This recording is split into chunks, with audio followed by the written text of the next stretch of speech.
بسم اللہ الرحمن الرحیم۔ جوڑوں کے درد کا علاج۔ رسول پاک صلی اللہ علیہ وآلہ وسلم نے فرمایا، انجیر کھاؤ کیونکہ یہ بواسیر کو ختم کرتا ہے اور جوڑوں کے درد میں مفید ہوتا ہے۔ دل کی کمزوری کا علاج۔ رسول پاک صلی اللہ علیہ وآلہ وسلم نے فرمایا، تم لوگ سنترا استعمال کیا کرو کیونکہ یہ دل کو مضبوط بناتا ہے۔ زخم کا علاج۔ رسول پاک صلی اللہ علیہ وآلہ وسلم نے فرمایا، جب بھی کبھی کوئی کانٹا چبھتا ہے، زخم ہوتا ہے تو آپ مہندی کا استعمال کرتے تھے۔ ابن ماجہ۔ بخار کا علاج۔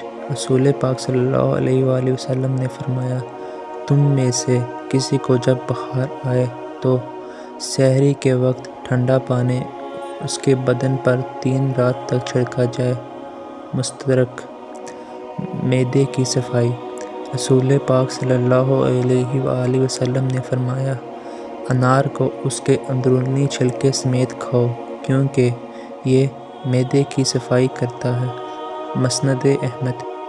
پیٹ کے کیڑوں کا علاج۔ حضرت ابن عباس بیان کرتے ہیں کہ رسول پاک صلی اللہ علیہ وآلہ وسلم نے فرمایا، نہار میں کھجوریں کھایا کرو کیونکہ اس سے پیٹ کے کیڑے مر جاتے ہیں۔ مسند فردوس۔ گردے کی بیماریوں کا علاج۔ رسول پاک صلی اللہ علیہ وآلہ وسلم نے فرمایا، پہلو کے درد کا سبب گردے کی نس ہے۔ جب وہ حرکت کرتی ہے تو انسان کو تکلیف ہوتی ہے اور اس کا علاج گرم پانی میں شہد